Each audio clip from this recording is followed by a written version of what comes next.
여러분 러닝하면서 장경인대 염증, 장경인대 증후군으로 무릎이 많이 아프시죠? 이 영상으로 장경인대 증후군을 더 빨리 낫게 해드리겠습니다.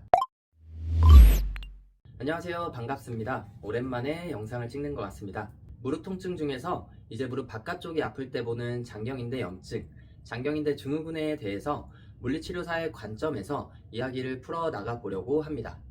일단 제가 아직 부족하지만 장경인대 증후군과 관련된 하고 싶은 이야기를 두서없이 다 해보도록 하겠습니다. 보통 장경인대 증후군의 일반적인 치료 순서를 보면 통증 부위의 주사 치료와 충격파, 그리고 물리치료를 진행하면서 소염 진통제를 같이 복용하고 직관적으로 장경인대를 폼 롤러로 풀거나 이 장경인대가 붙어있는 근육인 대퇴근막장근을 많이 풀어주실 것 같습니다.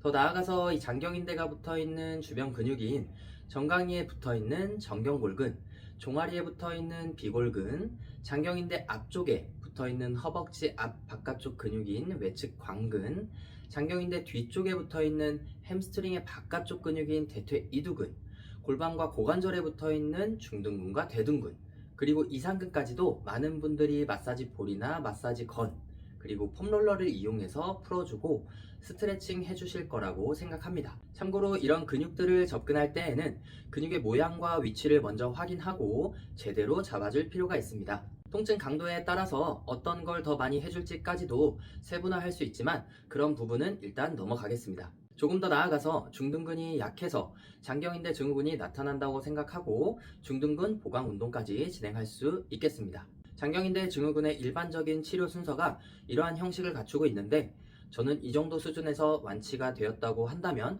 다행이라고 생각합니다. 반대로 이 정도도 하지 않았다라고 한다면 이 통증에 대한 관리가 소홀했다라고도 생각합니다. 앞서 말씀드린 근육들을 풀고 스트레칭 하는 방법은 이미 많이 알려져 있는데 요청하시면 언제든지 영상으로 만들어 보도록 하고요. 자, 오늘은 이 정도 노력을 했는데도 통증이 잘 낫지 않거나 조금만 러닝 거리와 강도를 올리면 다시 장경인대에 부하가 오는 분들을 위해서 이 영상을 준비했습니다. 참고로 이 영상에는 러닝 자세와 관련된 내용은 없습니다. 기본적으로 나와야 할 움직임이 나오지 않거나 쓰여야 할 근육이 잘 쓰이지 않아서 장경인대 증후군이 나타나는 부분을 볼 겁니다. 러닝 자세가 원인이 된 통증은 러닝 자세 전문가에게 받으시길 바랍니다. 자, 저는 오늘 장경인대 증후군의 가장 중요한 근육 중 하나인 내전근을 보겠습니다. 여러분 혹시 아플 때 곽인장이나 과부하라는 말을 많이 쓰지 않나요? 이 곽인장과 과부하라는 말을 쓸 때 두 가지 의미로 해석을 해볼 수 있습니다. 첫 번째는 본인이 움직일 수 있는 관절의 가동 범위보다 더 움직이려고 하면 그 관절에 해당하는 근육과 힘줄, 인대까지도 과부하가 걸릴 수 있습니다. 그래서 이런 분들은 장경인대와 붙어있는 고관절 주변 근육을 풀고 스트레칭 하면서 고관절의 뻣뻣함을 해결해주면 효과를 많이 볼 수 있습니다. 곽인장, 과부하의 두 번째 해석은 말 그대로 특정 부위의 근육을 많이 쓰는 겁니다. 이런 분들은 계속 근육을 풀고 스트레칭을 해도 다시 쓰면 통증이 재발할 가능성이 굉장히 높습니다. 이때는 곽인장, 과부하가 걸리는 근육에 대해서 이를 나눠서 할 수 있는 다른 근육에 대한 접근이 필수적입니다. 여기서 중둔근 운동이 대표적인 장경인대 증후군의 보강 운동으로 널리 알려져 있습니다. 중둔근이 약해지면서 골반이나 고관절이 바깥쪽으로 빠지면서 장경인대에 과부하가 걸린다는 것입니다. 이러한 의미에서 중둔근 보강 운동은 아주 적절할 수 있습니다. 그런데 저는 장경인대 증후군에서 내전근을 접근하는 것이 중둔근의 보강 운동보다 더 중요한 요소라고 생각합니다.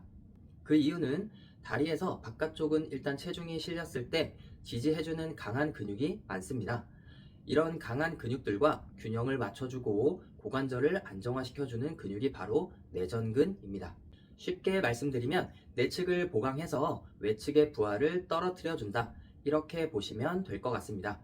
그래서 사실 이 내전근을 활성화해주면 장경인대 증후군의 효과를 볼 뿐만 아니라 러닝하면서 문제가 되는 종아리에서 바깥쪽에 붙어있는 비골근이나 햄스트링의 바깥쪽 부분인 대퇴이두근에 파열이 있었던 분들, 그리고 골반과 고관절에서 바깥쪽이 아픈 분들에게도 효과가 좋습니다.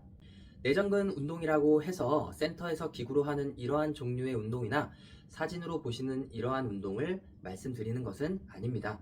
오늘 저는 내전근 중에서 사타구니 안쪽 깊숙한 곳에 위치하고 있는 고관절을 안정화시키는 데 아주 큰 역할을 하는 자료화면 띄워드리겠습니다. 이 단내전근과 장내전근을 잘 쓰게끔 만들어 주겠습니다. 참고로 내전근을 다리를 모아주는 근육이라고 알고 계시는 분들이 많을 텐데, 실제로 내전근은 한 다리로 섰을 때, 그리고 다리를 앞뒤로 움직일 때에 고관절을 잘 잡아주는 근육이라고 생각하시면 되겠습니다.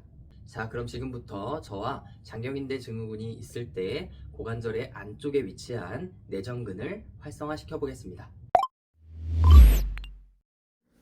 먼저 간단히 내전근을 느껴보는 시간을 가져보겠습니다.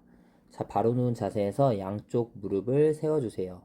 양발과 무릎을 가운데로 붙여주신 후에 허리를 바닥에 가볍게 붙여주세요. 양쪽 골반 위에 손을 올려놓고 골반은 움직이지 않겠습니다. 양쪽 무릎을 오른쪽으로 천천히 보내주면 어느 순간 왼쪽 내전근에 수축감이 느껴질 거예요. 거기서 더 힘을 주지는 말고 다시 제자리로 돌아오면 되겠습니다. 다시 한번 골반을 고정해 준 후에 양쪽 무릎을 오른쪽으로 천천히 보내주면서 왼쪽 내전근의 수축감을 느껴주시면 되겠습니다. 골반을 고정하고 무릎을 왔다 갔다 하면서 내전근의 수축감을 먼저 느껴주시기 바랍니다. 자, 골반을 고정해 준 후에 무릎을 오른쪽으로 천천히 다시 보내주겠습니다. 왼쪽 내전근의 수축감이 느껴진다면 거기에서 더 가지 마시고 제자리로 돌아와서 다시 반복해서 진행해 주시면 되겠습니다. 자, 잘 진행해 보셨다면 이번에는 골반을 고정해 준 후에 양쪽 무릎을 왼쪽으로 이동하면서 오른쪽의 내전근의 수축감도 한번 느껴보시기 바랍니다. 자, 골반을 잘 고정해 준 후에 양쪽 무릎을 왼쪽으로 보내주면서 오른쪽의 내전근의 수축감을 잘 느껴보시기 바랍니다. 두세 번만 양쪽 다 반복해 보시기 바랍니다. 위에서 본 모습을 한 번 더 보면서 진행하겠습니다. 바로 누운 자세에서 양쪽 무릎을 세운 후에 양발과 무릎을 모아줍니다. 허리를 가볍게 바닥에 붙인 채 양손을 골반 위에 놓고 고정합니다. 골반을 고정한 채 양쪽 무릎을 천천히 오른쪽으로 보내주면 더 가지 않는 범위에서 왼쪽 내전근의 수축감이 자연스럽게 느껴질 겁니다. 제자리로 돌아온 후에 다시 골반을 잘 고정하고 무릎을 오른쪽으로 천천히 보내주면서 왼쪽 내전근의 수축감을 여러 번 느껴보시기 바랍니다. 천천히 10번 정도 먼저 반복해서 내전근의 수축감을 느껴주시기 바랍니다. 자, 잘 됐다면 이번에는 골반을 왼쪽으로 살짝 돌려준 후에 그 상태에서 무릎을 오른쪽으로 보내주게 되면 왼쪽 내전근의 수축감을 더 잘 느끼실 수 있을 겁니다. 자, 골반을 왼쪽으로 돌려놓고 고정해 준 후에 양쪽 무릎을 오른쪽으로 보내주게 되면 왼쪽 내전근의 수축감을 느끼실 수 있습니다. 이전 영상에서 내전근의 수축감을 잘 느끼셨다면 이제 이 영상을 보고 따라해 보시기 바랍니다. 저는 왼쪽 장경인대 증후군이 있다는 가정하에 왼쪽 내전근을 활성화하겠습니다. 바로 누운 자세에서 양쪽 무릎을 세우고 허리를 가볍게 바닥에 붙여줍니다. 골반을 왼쪽으로 돌려줍니다. 이때 오른쪽 엉덩이가 바닥에서 뜰 텐데 주먹 하나가 들어갈 정도의 공간이 있으면 좋겠습니다. 오른쪽 엉덩이가 바닥에 닿지 않도록 주의하며 오른쪽 무릎은 오른발 쪽으로 돌아갑니다. 자, 이렇게 세팅을 마쳤다면 이제 왼쪽 무릎이 안쪽으로 천천히 들어오면서 왼쪽 내전근의 수축감을 느끼시면 되겠습니다. 아주 천천히 왼쪽 무릎이 안쪽으로 들어오면서 왼쪽 내전근의 수축감을 느끼시면 되겠습니다. 수축감을 느끼셨다면 천천히 되돌아간 후에 왼쪽 다리만 움직이면서 왼쪽의 내전근을 계속해서 활성화시켜주면 되겠습니다. 한 번 할 때 20번을 해주시면 되고 하루에 최소 100번 이상 진행해 주시면 되겠습니다. 다시 말씀드리지만 이 내전근 활성화 운동은 강도를 낮추고 횟수를 반복하면서 내전근에 꺼져 있는 스위치를 켜준다는 느낌으로 진행해 주시면 되겠습니다. 이렇게 20번을 천천히 반복한 후에 내전근의 감각이 천천히 올라올 텐데 마지막에 내전근의 수축감을 느낀 후에 10초 정도 유지하고 천천히 풀어주시면 되겠습니다. 10초 정도 유지하고 천천히 풀어주시면 되겠습니다. 운동이 끝난 후 왼쪽 다리를 사자다리로 만들었을 때 왼쪽 내전근에 뻐근한 느낌이 조금 든다면 운동을 잘 수행하신 걸로 생각하시면 되겠습니다. 위에서 바라본 모습으로 한 번 더 보겠습니다. 좀 전과 마찬가지로 양쪽 무릎을 세워준 후에 허리를 바닥에 가볍게 붙여줍니다. 허리를 바닥에 가볍게 붙여준 후에 골반을 왼쪽으로 천천히 돌려줍니다.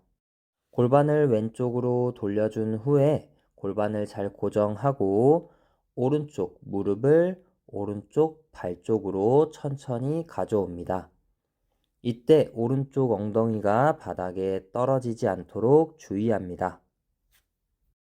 자, 여기까지 잘 따라 하셨다면 이제 왼쪽 다리가 안쪽으로 천천히 들어오게 되면 왼쪽 내전근의 수축감을 잘 느끼실 수 있을 겁니다. 자, 왼쪽 내전근의 수축감을 잘 느끼셨다면 거기에서 더 강한 힘을 주지 마시고 왼쪽 다리를 천천히 풀어준 후에 다시 안쪽으로 들어와서 내전근을 걸어주시기 바랍니다. 이 동작을 반복하면서 내전근을 활성화시켜 주시면 되겠습니다. 처음에 저희가 세팅한 허리를 바닥에 붙이는 것, 골반을 왼쪽으로 돌려주는 것, 그리고 오른쪽 무릎이 오른쪽 발 위에 잘 위치해 있는 것만 잘 맞으면 왼쪽 다리를 움직이면서 왼쪽 내전근의 수축감을 잘 느끼실 수 있을 겁니다. 자, 이 동작을 진행하실 때 한 번 하실 때 20번을 반복해 주시기 바랍니다. 20번을 하고 나서 마지막 동작에서 10초 정도 유지해 주시기 바랍니다. 10초를 유지한 후에 동작을 천천히 풀어서 다리를 쭉 뻗은 상태에서 왼쪽 다리를 사자다리로 만들었을 때 왼쪽 내전근이 뻐근하면 운동을 잘 하신 겁니다. 주의사항입니다. 혹시나 해서 말씀드리는데 러닝을 할 때 이 내전근을 쓰려고 노력하지 않기를 바랍니다. 나는 외측보다 내측을 많이 쓸 거야 이런 생각을 가지시면 안 됩니다. 이 보강 운동은 러닝 전과 후에 따로 진행을 해야만 효과를 볼 수 있습니다. 그래야만 본인이 러닝을 할 때 신경 쓰는 다른 부분들을 그대로 진행하면서 고관절이 안정화된 상태를 유지할 수 있습니다. 자, 고관절은 내가 안정화하는 것이 아니라 안정화되어 있어야 합니다. 사실 원래 이런 운동을 할 때에는 골반의 평가가 기반이 되어야 하는데 유튜브 특성상 평가 없이 진행한 점을 양해해 주시기 바랍니다. 다음 영상은 어떤 내용으로 찾아뵐까요? 여러분 혹시 발바닥이나 발목 통증에서 발의 아치나 종아리 근육만 보고 있진 않나요? 다른 중요한 부분을 놓치고 있진 않을까요? 그럼 저는 다음 영상으로 찾아뵙겠습니다. 감사합니다.